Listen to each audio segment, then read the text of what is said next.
those great things about me. By the way, I'm late. I'm sorry I'm late. I knew it would take me a little bit longer, but I didn't realize a full hour was necessary to get here from the Sprawn downtown Arlington. So that's on me. We're going to have our state rep at House District 98 debate now. So we have the written questions have been turned in. Do you want to tell us about what you're going to give a JPS update? Oh, I thought you wanted to delay that until after. Okay, give you a little debate, a little discussion on JPS.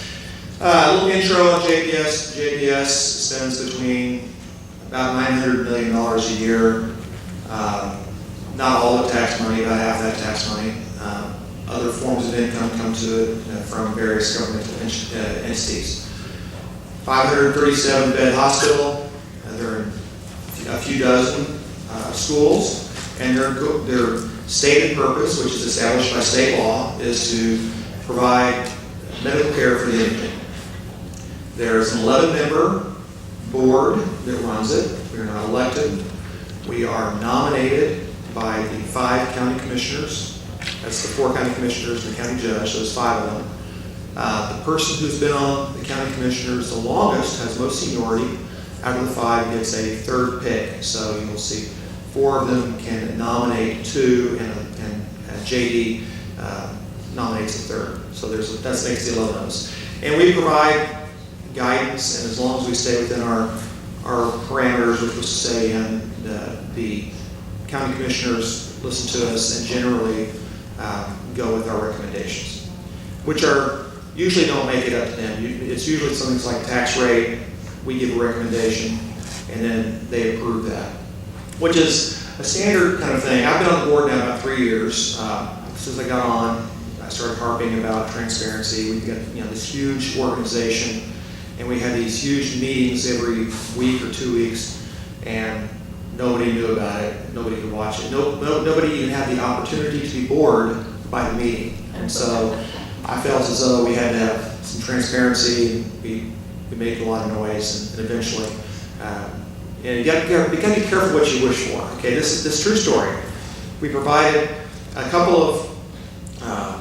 I said we need to have transparency. We need to have reportings, and I did some research, which the administration did not do, and provided them options. Right, we have very large hospitals in the nation that record and transfer and transmit their meetings by means of iPhones and very simple technology.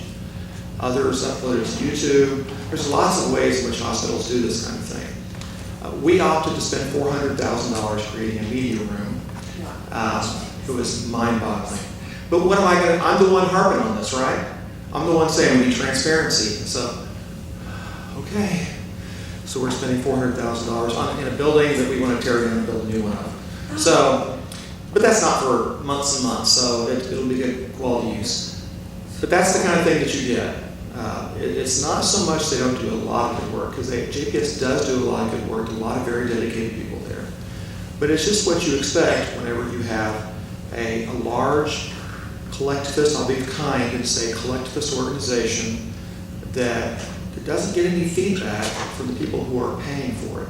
So along comes this bond package, I guess now nearly 2 years ago, $900 million with a lot of assumptions that were just not supportable, in my view, still aren't supportable. And it was running down the train about 90 miles an hour. My county commissioner, Andy Wynn, who was phenomenal, stood up and said, we haven't talked about this enough. And we had a few town hall meetings, and people rose up.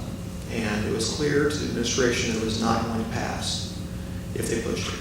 And so Andy, again, came forward and said we need to have a Blue Ribbon Committee, and we're going to use this Blue Ribbon Committee to sort through all the various ideas. Now I'll just tell you, in spite of my good friend Andy, and in spite of what this Blue Ribbon Committee has done, generally speaking, Blue Ribbon Committees do very little other than support the preconceived thing that's already going to happen, but gives them more ammunition.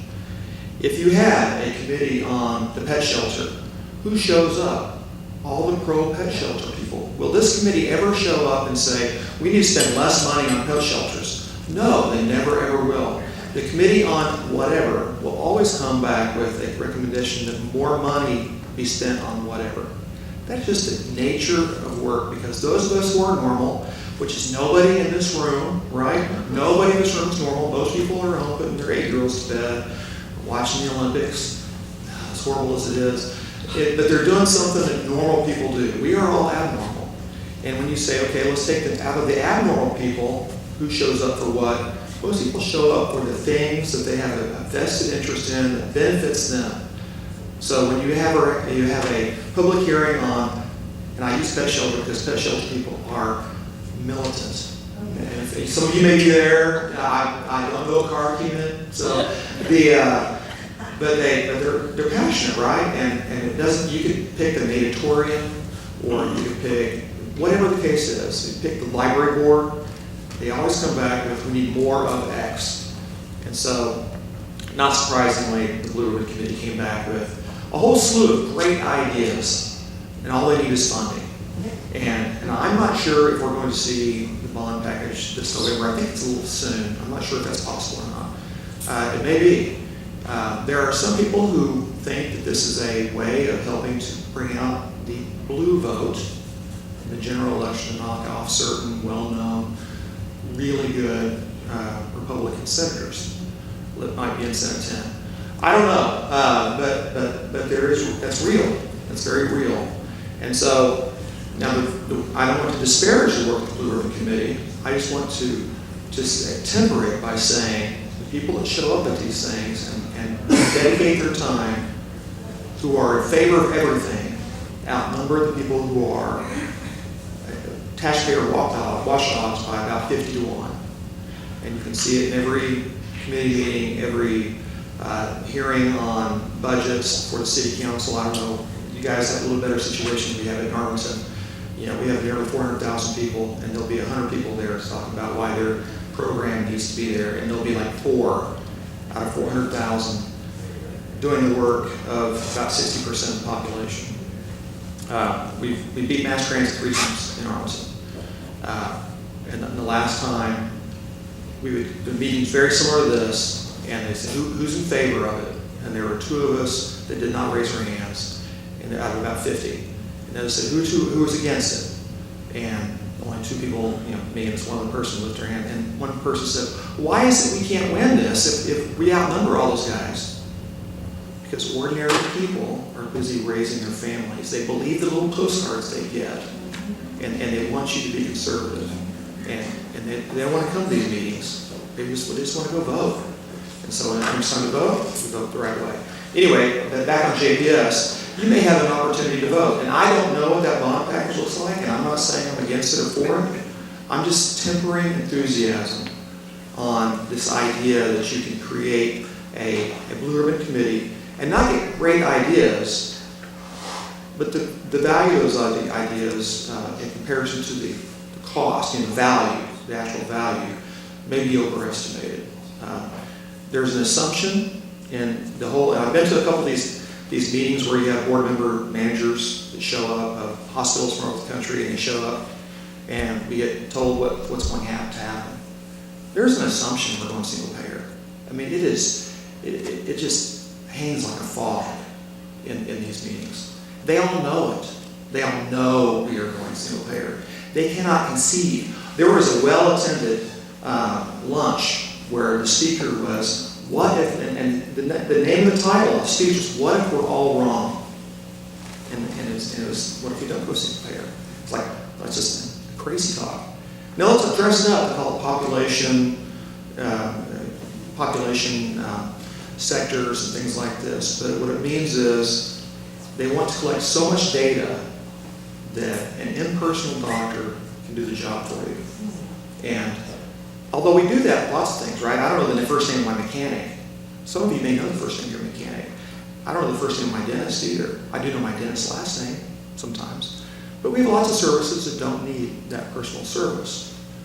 But a lot of them we do. And so I can tell you it's beyond broken. And I'll just give you one more little reality. When you look at, I was looking at a county commissioner, and we were looking at the financials of one of the clinics. We have several clinics, and they do various things. And this clinic, he said, well, it looks to me like this clinic is a moneymaker. Oh, no. Well, what about this number? Okay. They report income, and I am telling you the truth. If you go to the hotel, your local hotel, and you look at the back of the door, each door has the rack rate, right, in the back of the door. This is what, if you're a total buffoon, or you just made of money, and you say, walk out and say, charge me as much money as possible, that's the money you pay, right? If you went to the hotel, and you said, I want you to track all of the full rooms every night, multiply it by the rack rate, and give you that number. We're going to call that